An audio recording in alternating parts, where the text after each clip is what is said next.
Jain sir. Jain to honor guests, delegates, young teachers and dear co-cadets. I Harshmi, a Toastmaster member.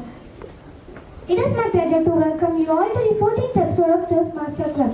Whether you are here for the first time or you have been with us since time, your presence is what makes this gathering special. Toastmaster is just not a place to improve your speaking skills, but it is a sportive community where we learn, grow and empower one another to become better communicators and leaders. So let us embrace the journey, support each other, most importantly, encourage one another and make the most of our time together. Now I hand over mic to the other member of Toastmaster Club, Chitrita. Thank you. Jay. School! Baija!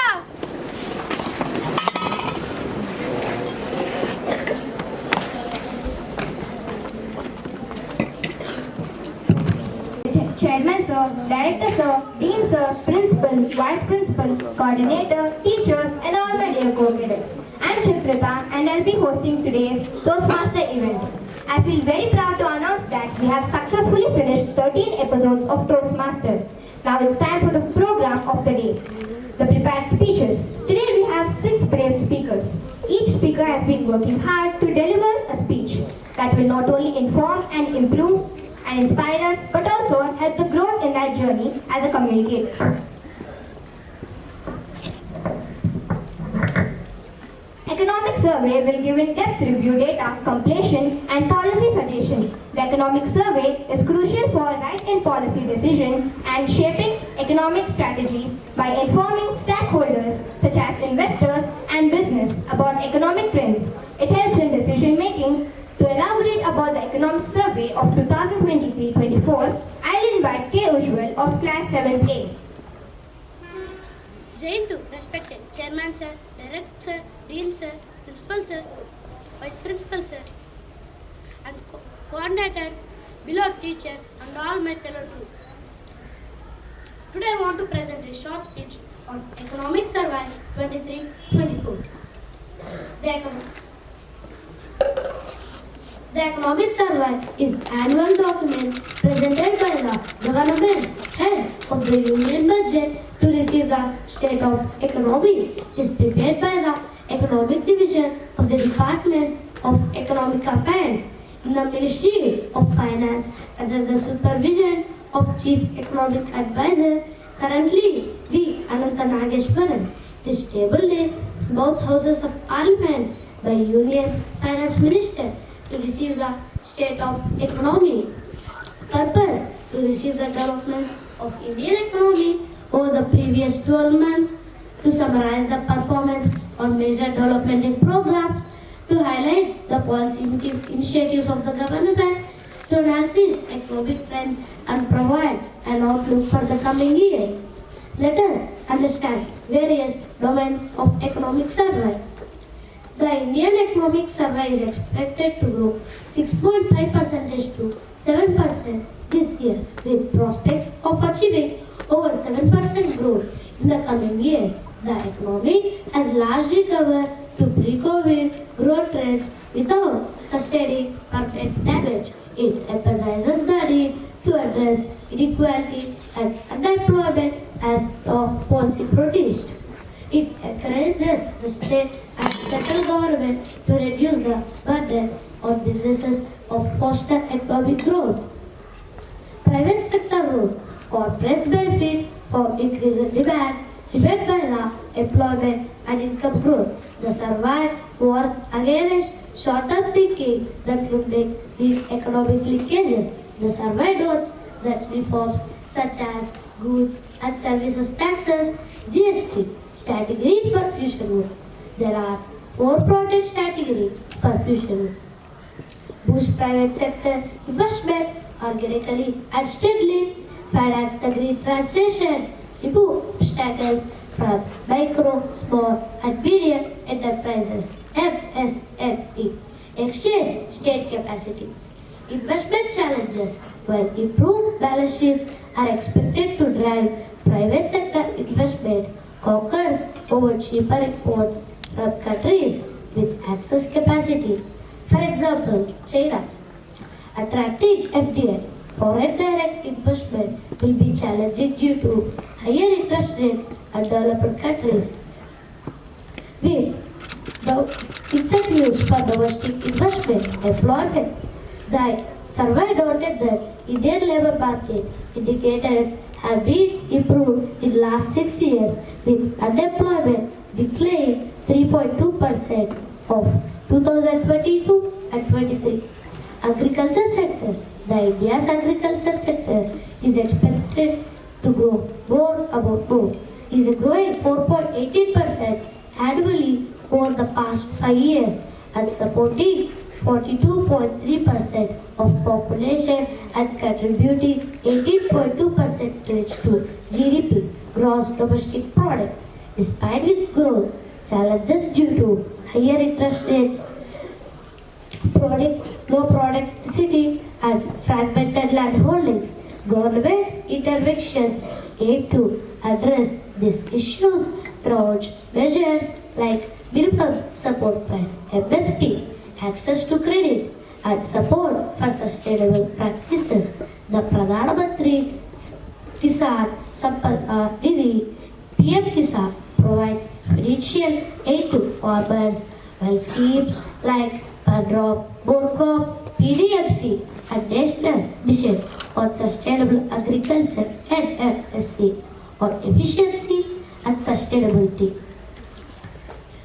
In addition to crops, allied sectors like livestock and fisheries are crucial. Programs such as Rashtriya Gokul Mission and Pradhan Mantri Mastya Sampada Yojana PMM aim to exchange these issues through measures and productivity and infrastructure, with the fisheries sector showing a notable rate of 7.4% annually from 2020-21. Industry, small and medium matters. Among the 4 subsectors of industry, by manufacturing and construction achieved close to double-digit growth, while mining, quarrying, electricity, water supply also recorded strong positive growth in financial year 2024. This reflects broad-based accumulation of the industrial output. Services, fueling growth opportunities. India's services sectors encompasses a wide array to economical activities, which has been broadly classified into 2 categories. One is contact intensive and another one is non-contact intensive. The former includes trade, hospitality, transport, community, real estate, social and personal services. The latter comprises financial, information technology, professional, communication, broadcasting and storage services. The sector also incorporates public administration and defense services. In conclusion, I want to say that the economic has many faces and it is like a compass for national economy. The government and civil society has to work relentlessly to maintain optimal level of economic output. Thank you for your time and patience. Jade sir, thank you for your highlighting presentation. Indian migrants in Gulf countries globally. India ranks first in terms of migrants. In spite of such a contribution, there are concerns about their safety, security, surety, survival and health in the Gulf countries, such as Kuwait, Oman, Saudi Arabia and UAE. However, today is a major concern to Indian government. To give a big picture about this condition, A. Seshasai is ready.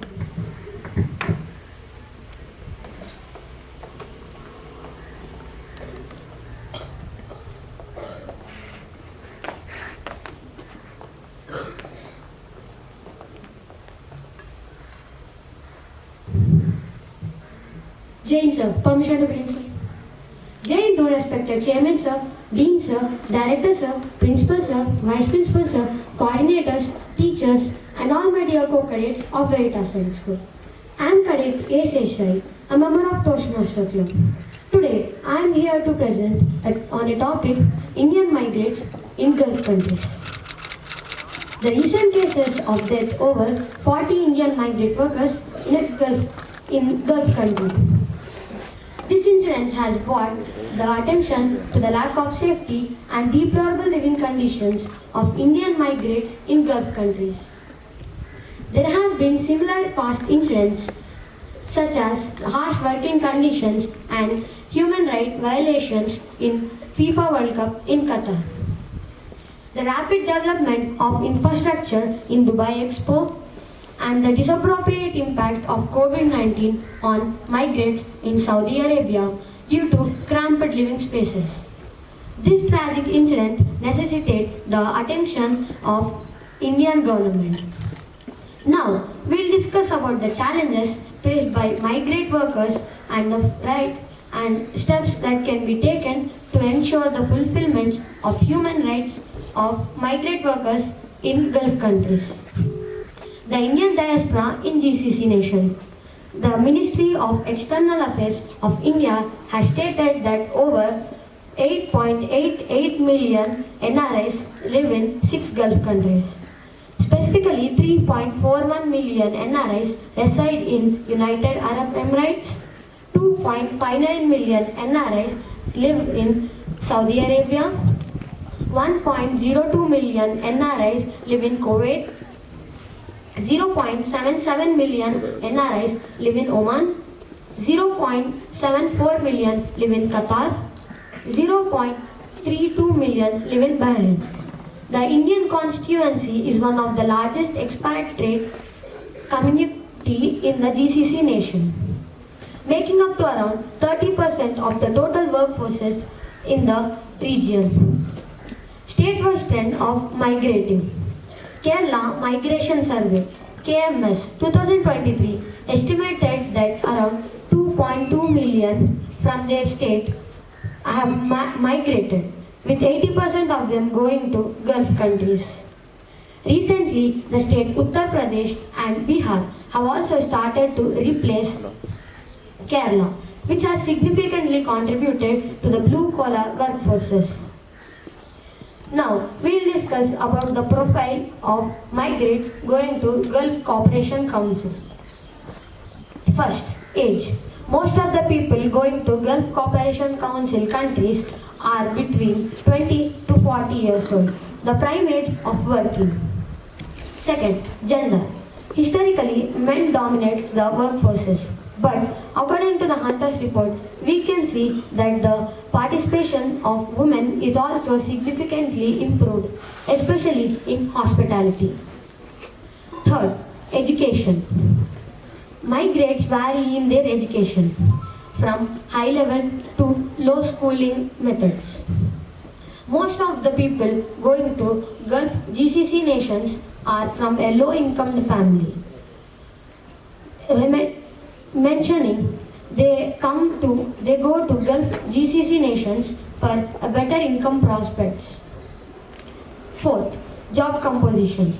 70% of the total migrants in the GCC nations are blue-collar workforces, low-skilled or semi-skilled job sectors. Now, we'll discuss about the challenges faced by migrant workers in Gulf Cooperation Council nations. First, exploitative labor practices. Migrants, particularly those who are low-skilled or semi-skilled job sectors, experience exploitation by their employers, who might hold back their salaries, offer them inadequate working conditions, degrade their labor rights. Second, recruitment malpractices. Recruitment agents can impose a huge amount of fees on migrants. The migrants can also face problems such as substitution of their salaries, job skills, job levels, and etc. For example, you are in India and you get an offer of 1 lakh salary, and you go to the state country, your salary will be substituted to 50,000 or 20,000. Third, poor living conditions.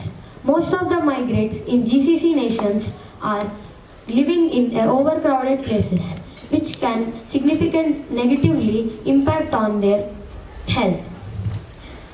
For example, there is a labor camp held in Kuwait recently, where the fire accident has happened.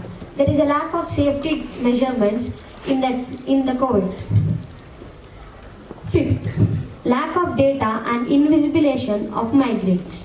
There is a lack of data on migrants, both in the original and destination countries. With this, both will act as the main source to solve the problems of migrants. For example, there is a lack of uniformity and clarity in the Qatar data. Fifth, language and cultural barriers. Language barriers and cultural differences can also negatively impact on the migrants, which can pose them challenges like communication problems and mental health issues such as social isolation. Fifth, discrimination and racism. They are subjected on discrimination and racism because of their color, region, religion, and etc. Sixth, strain in their family relationship. Migrants have to endure a long amount of time and separated from their families due to strict sponsorship rules or the huge amount of expenses of family reunionship. Now, way forward. Strengthening legal frameworks, India should work towards finalizing and implementing the Immigration Bill 2023, which can legally provide and stronger the human rights of migrant workers in Gulf countries. Further, the government should engage dialogues with Gulf Cooperation Council and advocate the human rights of migrant workers in Gulf Cooperation Council. For example, the reform of Kafala sponsorship system. The government should streamline the visa processes and reduce the financial barriers of migrant workers' reunionship families, so that the migrants can bring their families to join them in Gulf Cooperation Council nations. With this, I conclude my speech. Thank you. Jai Hind.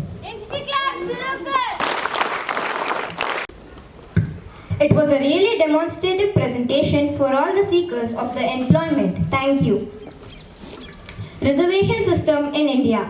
Every step forward the growth and development, social welfare and social gesture by the government of India is a welcome move. But here are few obstacles to create a just society by the reservation system. For that information, I request E.V. Sarvareshwar of class 7th E.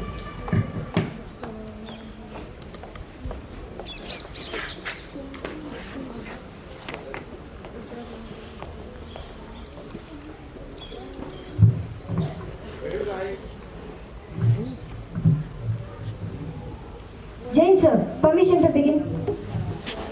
Jain to respected chairman sir, director sir, dean sir, principal sir, vice principal sir, coordinators, teachers and all my co-cadets of Veritas Sainik school. This is Sharvaresh from grade 7E. Today I am going to talk on the topic of reservation system in India. Reservation system, bringing equality.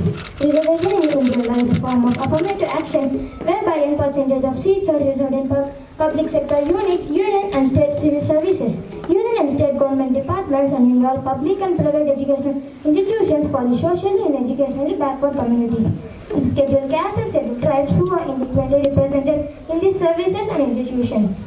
In this era of high competition and with an eye on robust economic growth, it is important to discuss the fallouts and the need of rationalization in reservation policies. The Supreme Court of India recently allowing the states to subclassify the SCs and STs as the reservation has sparked mixed reactions. Political parties are largely non-comical and many supporters of reservation policies are critical. This affects the broad discomfort and with how the caste-based reservations have evolved since the Mandela era. History of reservation system in India, rectifying the historical injustice.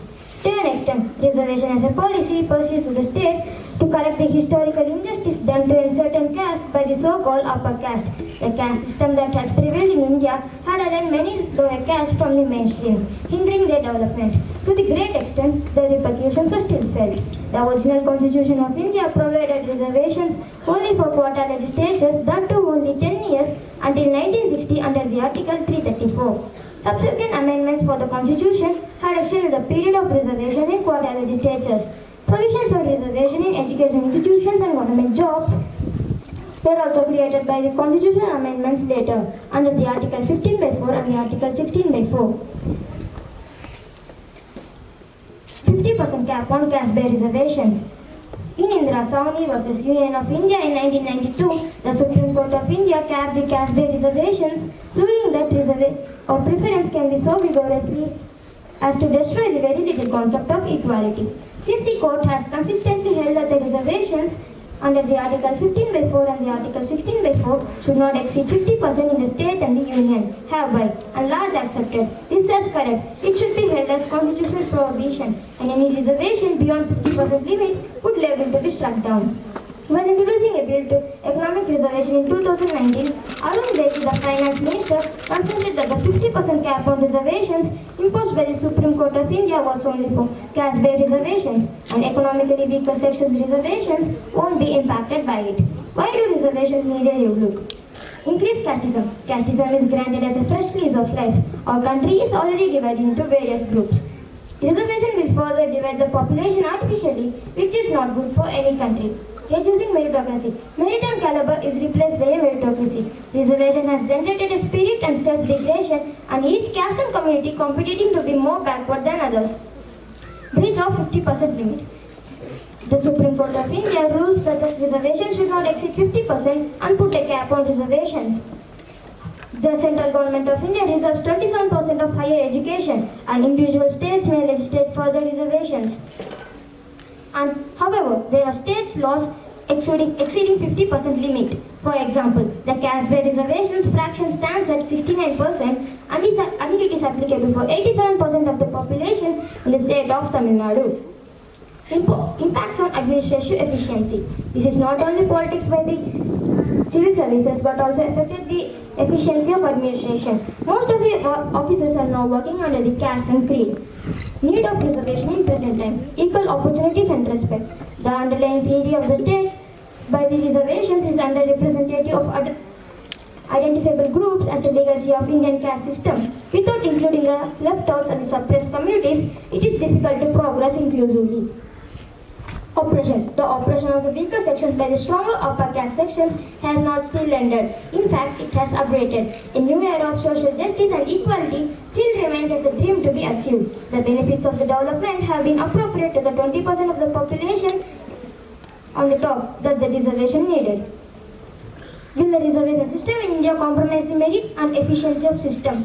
Article 335 of the Indian Constitution that the claims of a member of scheduled castes and scheduled tribes shall be taken into consideration consistently in the maintenance of efficiency of administration and in making of appointments to services or in posts with the connections of union or of a state.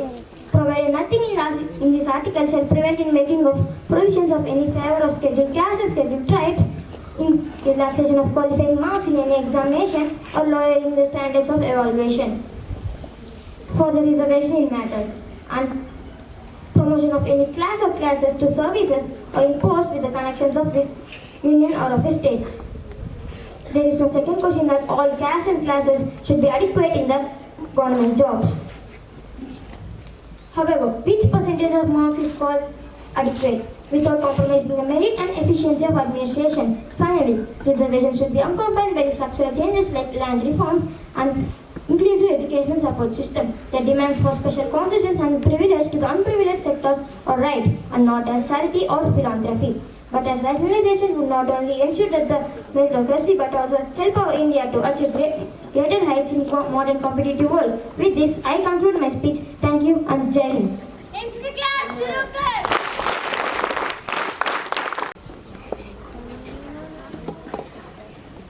We appreciate your knowledge sharing with us.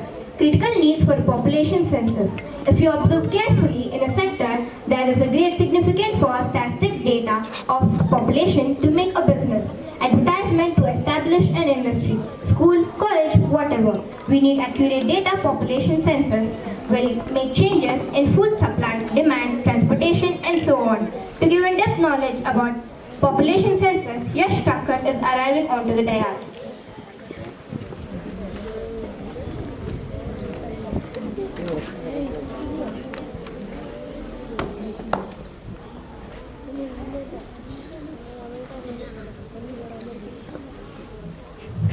Jen, sir, may I begin, sir? Jen, respected Chairman, sir, Director, Dean, Principal, Vice Principal, Coordinators, Teachers, and my co-cadets at Veritas Sainik School. My name is Yash, I am in 7D, and today I am going to talk about the need for population census in India. India's 10-year population census has been delayed for over 3 years, resulting in major concerns. Some officials mistakenly believe that the census can be replaced by other methods. This is false, as a census is more than just count people. It offers detailed information about where people live, family structures, and individual details, helping understand changes in the population. The population census is a crucial exercise that provides accurate information on the population of a country. It is crucial for policy planning and making. However, the 2021 census was delayed due to the COVID-19 pandemic, resulting in further postponements. This is concerning as India is projected to become the world's most populous country. A census is essential for obtaining accurate information on the population of a country and is significant for resource allocation and effective governance. Significance of conducting a census. Census is a constitutional mandate. The importance of the census was recognized in the Indian Constitution. Under Article 82, the Parliament enacts a delimitation act after every census. Under Article 170, states can divide into territorial constituencies as per the delimitation act after every census. Article 246 empowers the central government to legislate on matters related to the census. Additionally, Article 280 provides for the appointment of a finance commission based on recent census data and the delimitation act. Survey reliability. With the absence of a recent survey and a census, surveys like the National Family Health Survey and Bureau Labor Force Survey are less reliable as they are outdated and based on data that's over 15 years old. Tracking societal changes. Over the past 15 years, there have been many changes in India in demographics, education, jobs, population size, health including COVID-19, and living conditions. This is as surveys need accurate data and it's not possible without a census. Policy planning and evaluation. With the absence of a recent census, it's hard to assess how well government schemes and programs are working. This can lead to misevaluations of coverage and impact. SDG indicators. To efficiently track SDG indicators, we need smaller indicators for smaller regions. This is not possible without accurate population counts and so not possible without a population census. Global significance. India's population has a big impact on global trends. So, accurate census data is better than estimates based on projections and guesses. Demographic dividend. The key to understanding India's rapid demographic transition and the resultant demographic dividend is the population census. It provides accurate data on familial structures, locational distribution, and occupational composition. The concerns and implications. The push for caste census debate may be driven more by political interest than by the real need for detailed demographic data. Despite long-term affirmative action policies, we still do not have a clear view of how education and job opportunities have changed for different castes. Administrative issues. Conducting a census is as hard as organizing national elections. The real question here is whether the census was delayed due to administrative issues or a deliberate choice to hide the true data.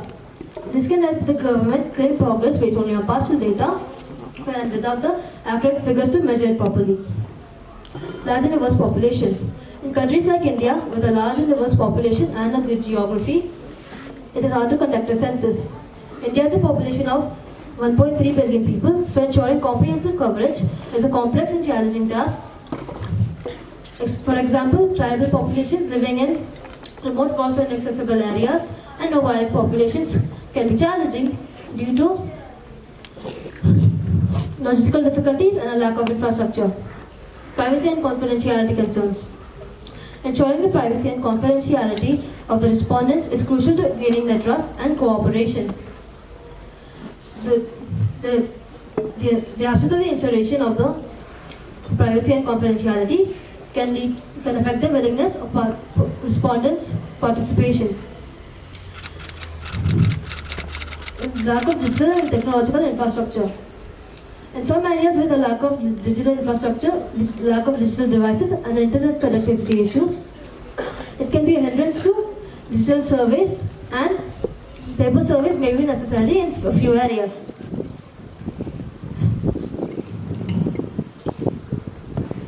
Rapid urbanization and migration. The increasing pace of urbanization and internal migration can lead to the challenge of tracking down individuals and accurately counting the number of people in urban areas. Way forward, interagency coordination. Fostering collaboration within the relevant government departments, statistical agencies, and local authorities is crucial for seamless coordination, effective governance, resource allocation, policy formulation, and timely sharing of data.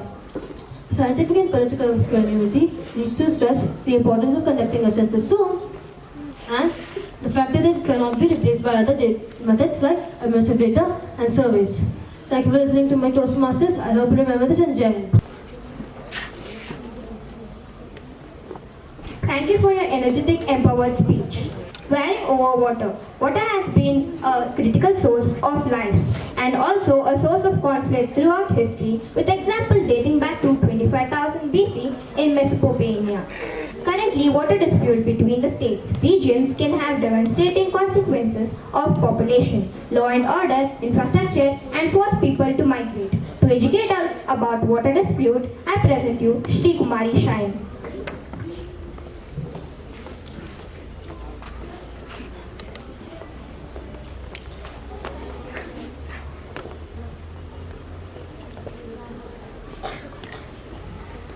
Jai to and all who are present here. Permission to begin, sir. Jai to and all who are present here. Respected dignitaries, coordinators, teachers, and my dear enthusiasts of Veritas Sainik School. I am Cadet Sri Kumari Shine from 7D, here to shed light and discuss about warring over water. The interstate water disputes are one of the most contagious issues in Indian federalism today. In extreme cases, it may hamper the relationship between the states affected.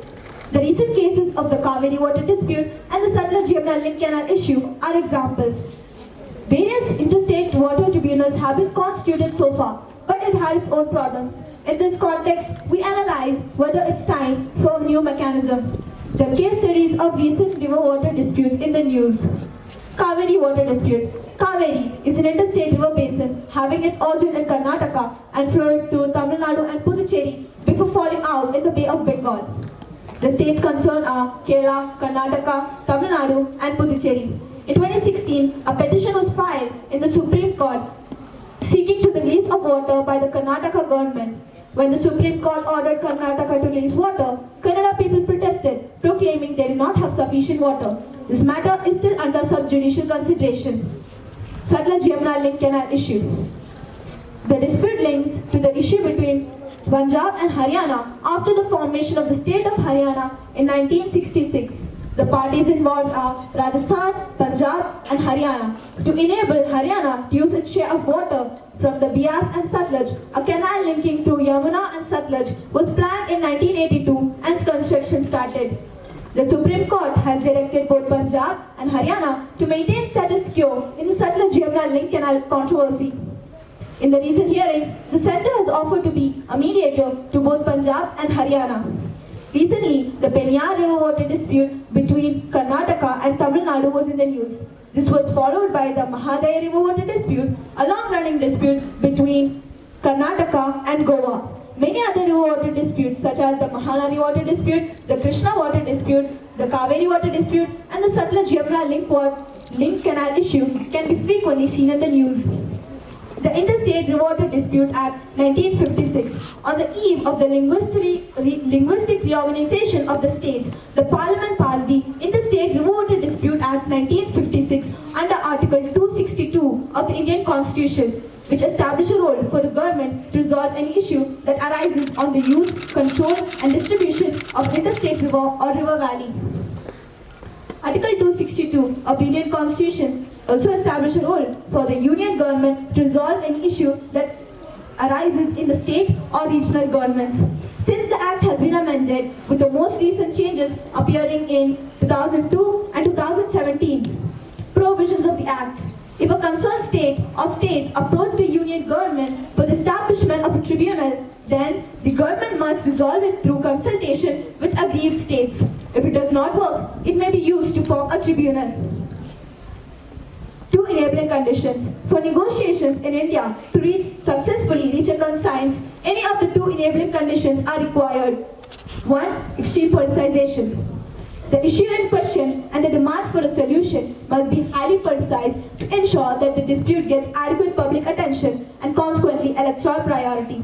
This obligates the political parties involved in the negotiation to resolve the issue to preserve their political interests and political survival. For this, there must be a push from the civil society and media. Such a push requires such political parties too can act as catalysts in highlighting the issue to the point where the political elite can no longer afford to ignore it. A case in point is the 2012 mass-based anti-corruption movement in India, which required extreme politicization on the issue of corruption and the passing of anti-corruption legislation. Such a positive politicization can ensure that political issues like this can pave the way for conflict resolution. Complete depoliticization.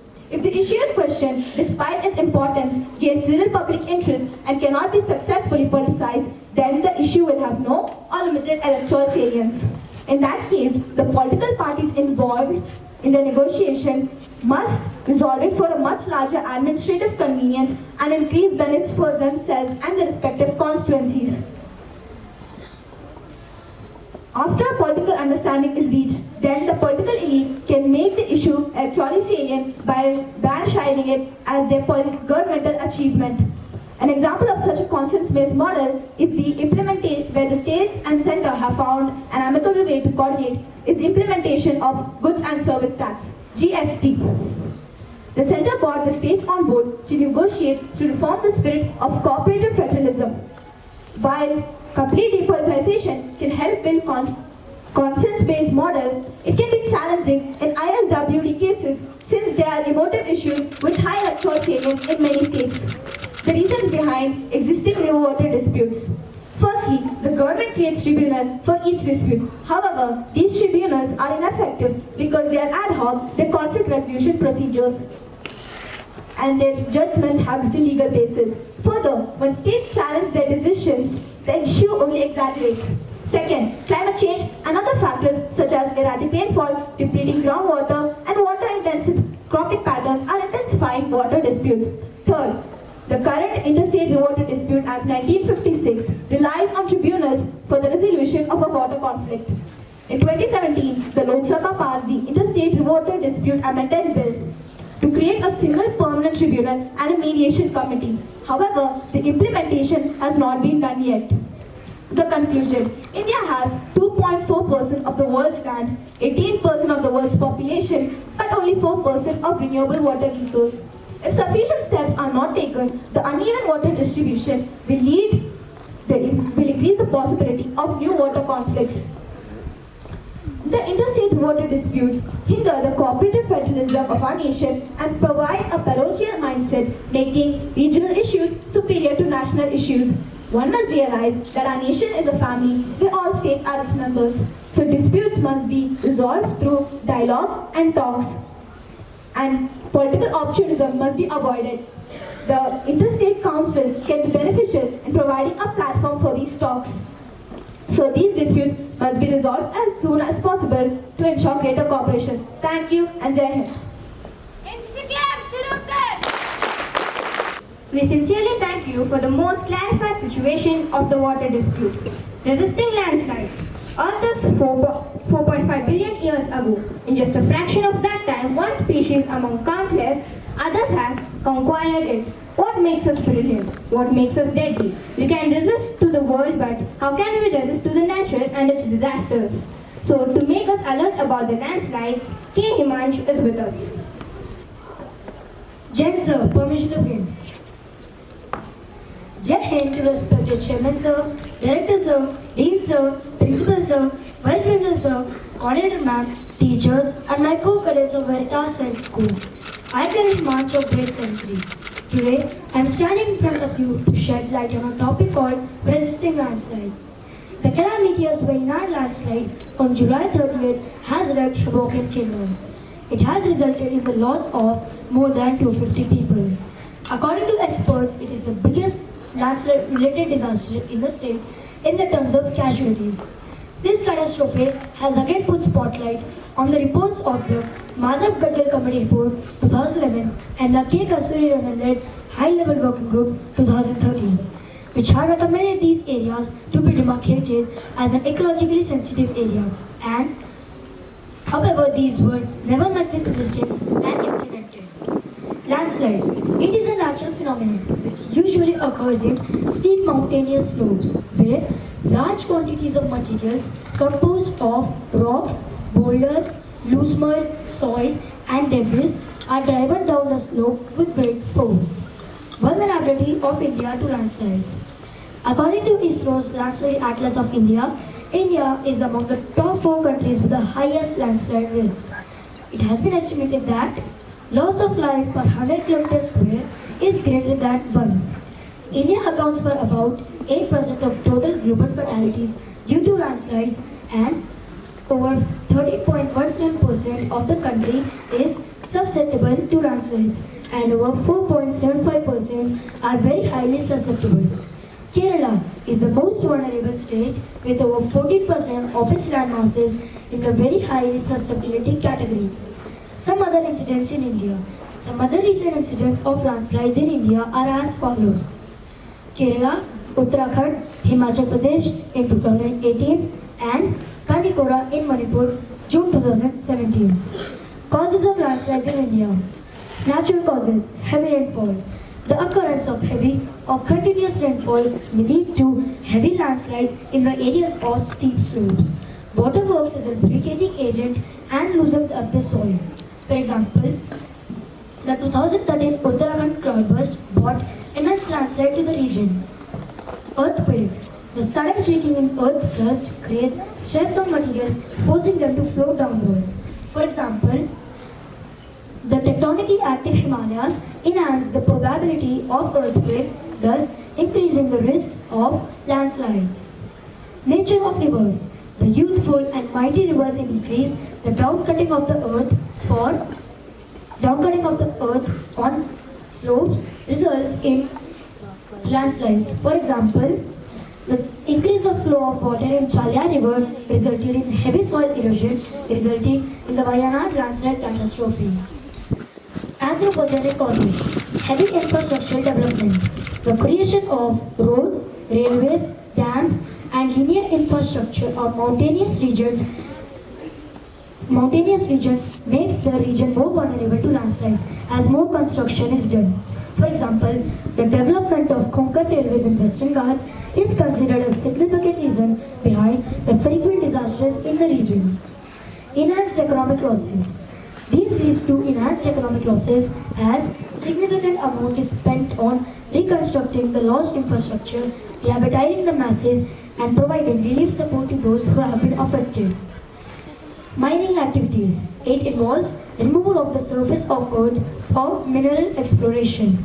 Thus, this loosens up the grip of the material on soil, thus increasing the risk of the landslide in the region.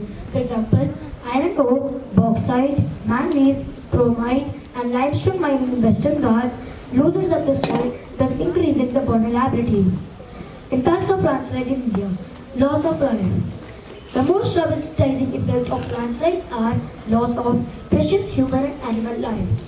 The recent Wayanad case has already reported loss of more than 250 lives, heavy infrastructural damage and restricted movement. The rocks, muds and debris flowing down the slopes result in heavy damage to infrastructure like roads, railways, houses and buildings, and they create a barrier on critical transportation routes, thus restricting the movement of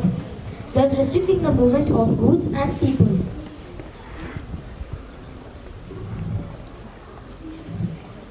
increased deforestation. The cutting down of trees for increased agricultural and industrial activities proposes heavy landslides. For example, the plantation agriculture in Western Ghats is considered a significant reason as it has resulted in loss of native trees and increased the risk of vulnerability. Evacuation and migration. These leads communities to evacuate and migrate, thus leading to social disruption and psychological stress among people who have been affected. The Madhav Gadgil Committee Report and K. Kasturi Rangan Committee Report. The Madhav Gadgil Committee Report, formerly the Western Ghats Ecology Panel Report, recommended to regulate developmental activities in the entire 160,000 km stretch of the Western Ghats and it divided the region in 3 zones, ESZ1, ESZ2 and ESZ3 to guide conservation. The K. Kasturi Rangan report recommended demarcation of Western Ghats as an ecologically sensitive area and complete ban on mining and quarrying in these protected zones.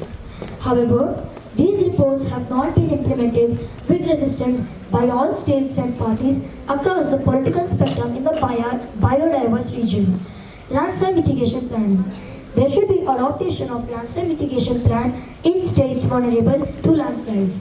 These maps and plans help to explain the route a landslide can take once it has been triggered. Drawing up of route maps. Route maps should be adopted in areas like mountains and other highly vulnerable regions. These maps will help the states in restoring the denuded flora and the soil cover. In conclusion, I would like to say that effectively combating landslides in India necessitates a comprehensive and integrated approach. Addressing this challenge requires a blend of advanced engineering techniques, proactive environmental stewardship, community engagement, and technological innovation. Thank you for giving this opportunity to me and Jai Hind.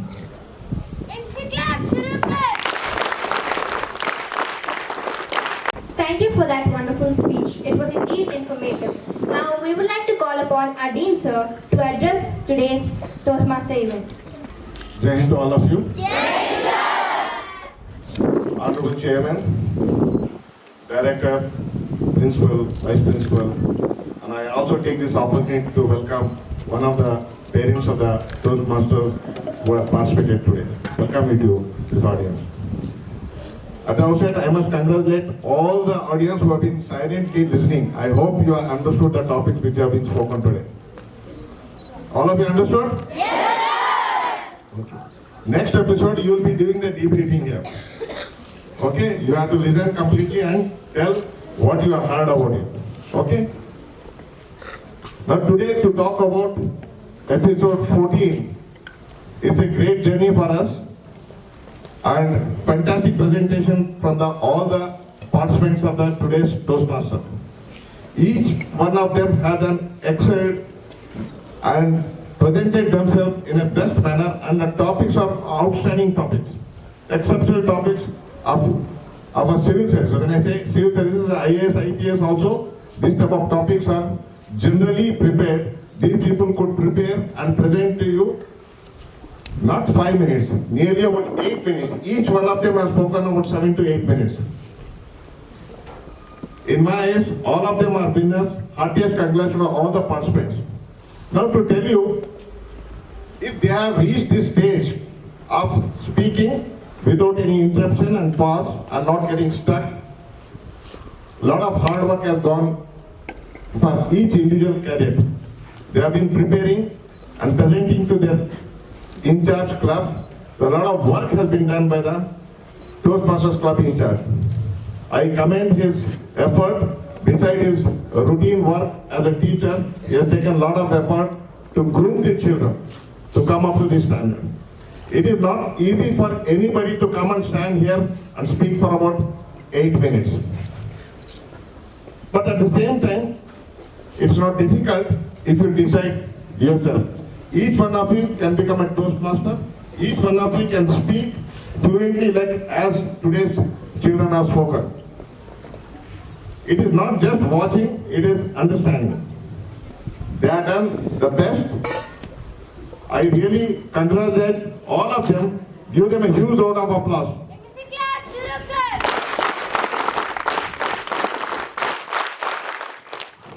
It was very, very difficult to assess these people because there was no chance how exactly to hear. Now, I want to be critically comment on this episode also. If you, all of you speak very well, how do we differentiate who is the best speaker, who is not so best speaker? Whenever you come here, it is not that what you have learned, you have to talk to yourself. You have to talk to the audience. That is very, very important when the competition is very high. You have to prepare in such a manner that you should be speaking to the audience. Get connected to the audience, not that whatever you learn, you come and speak, but at times it looks you are speaking for yourself. That you will have to improve further. Some of you were not audible to the extent of that you are connecting to the audience. Whatever you have spoken, the subject matter, everything was fantastic. But connecting the audience, modulation to that extent is of very, very important for an orator. So these are the small things each one of you required to know as a Toastmasters Club members. And I am very, very happy. Rather, it gives me a lot of happiness to see how these children are getting the confidence of speaking for 8 minutes. It's marvelous. I must thank our chairman who's been a great supporter, and plus our directors, all the staffs who have been supporting the students because they have been coming out and taking out extra time to prepare themselves so that they can present in front of you. Our next episodes are going to be our debate type of thing. A lot of things are being planned out. This club will continue to present you a lot of, apart from speeches, many other things. So each one of you, whenever your turn of the class comes, today was the 7th standard presentation. 7th standard children have spoken fantastically well. Now it is going to be the next class, next episode. So all of you, get yourself prepared. There is no winning and losing here. Participation is very, very important. So I expect all of you to take effort. You have been speaking in the assembly. Take interest. It's just a matter of time to prepare yourself and be knowledgeable on the subject. It keeps you aware of what is happening around the world, and general awareness is very, very important in this competitive world. Thank you. Jai Hind. Now, as we came to the end of the event, I would like to call upon our respected dignitaries to announce the winners. We would request the director sir to announce the winners.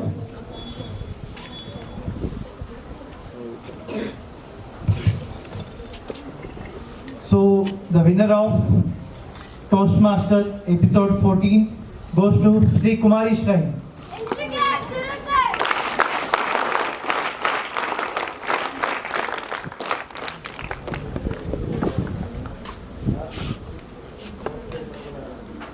And there was very, very small margin, and the person who has almost done is Reservation Sainik.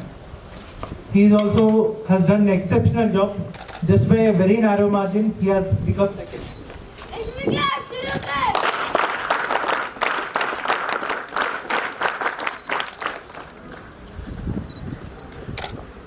Ma, look at here.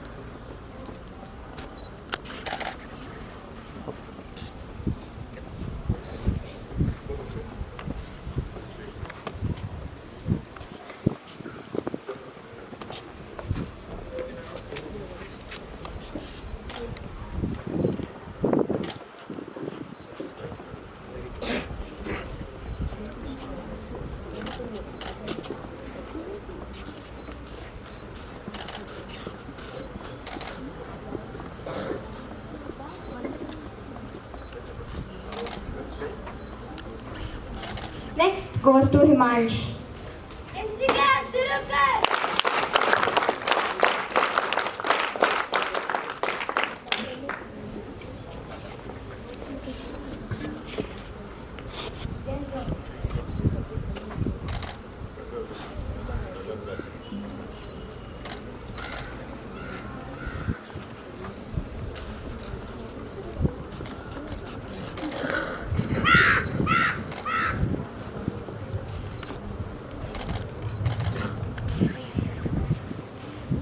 Next comes Ujjwal.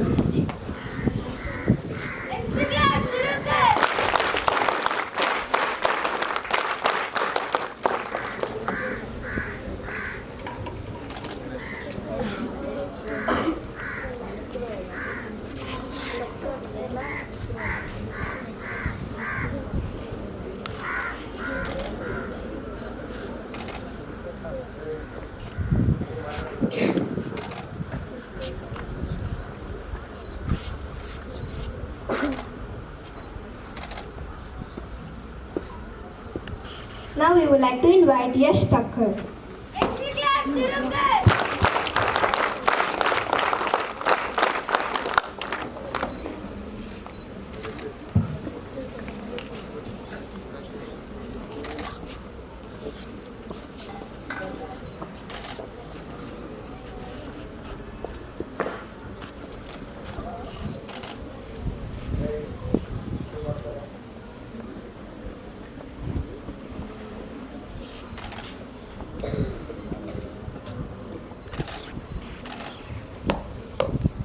And here comes E.V.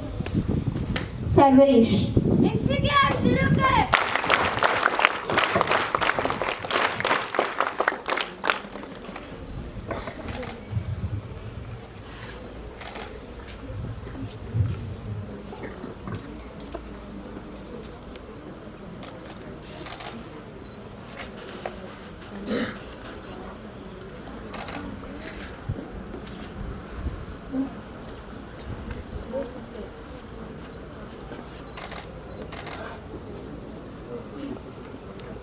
Bharatanatyam is one of the best and classic dance form, and we all are proud to announce that Sri Chandana of class 10C performed in Tamil Nadu and secured a prize.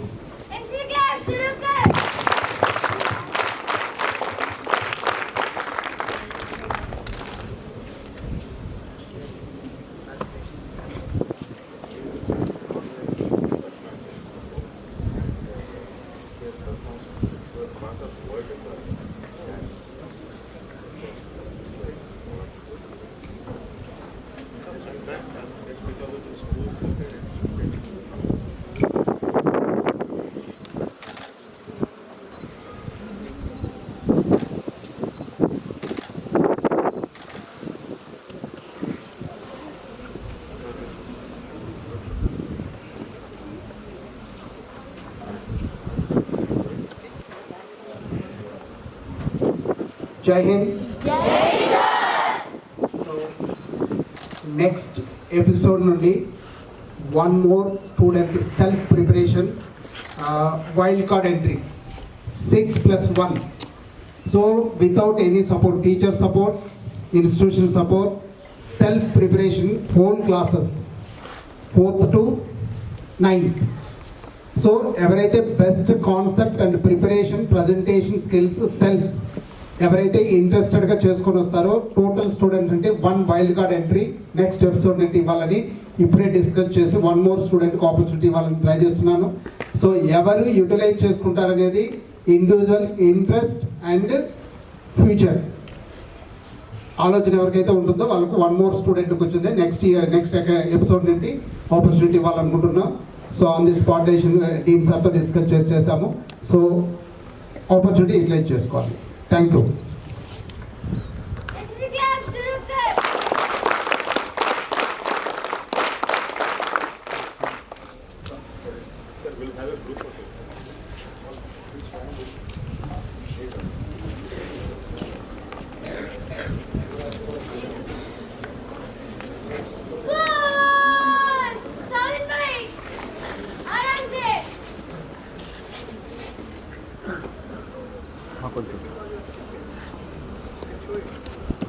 Sir, ready, sir?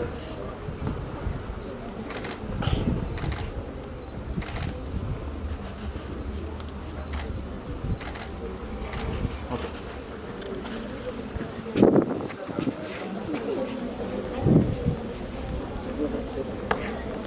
I stand here with great honor to express a heartfelt gratitude on behalf of the entire Toastmasters Club.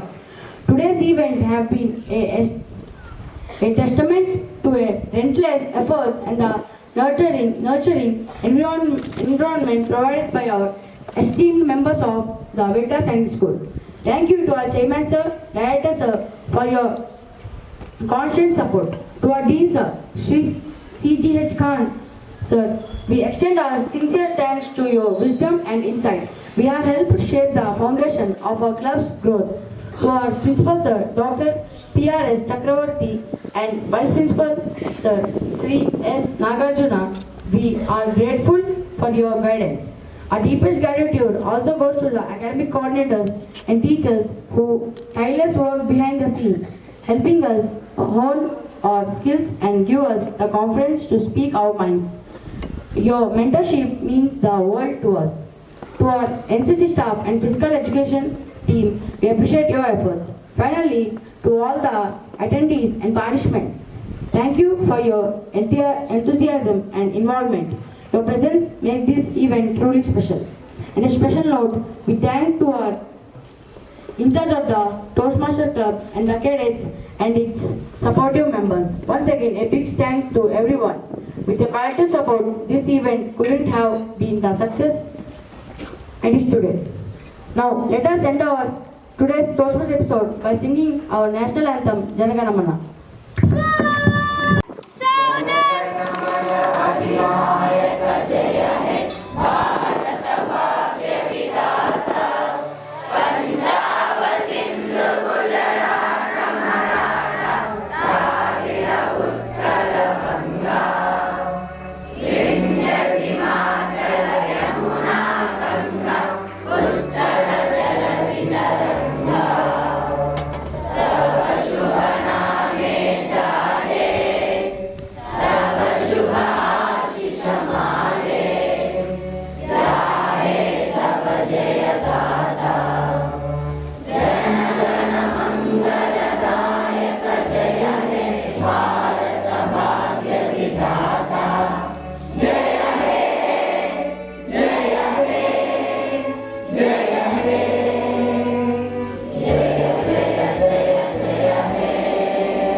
श्रीमान Toastmasters club विशेषण करने की अनुमति चाहती हूँ।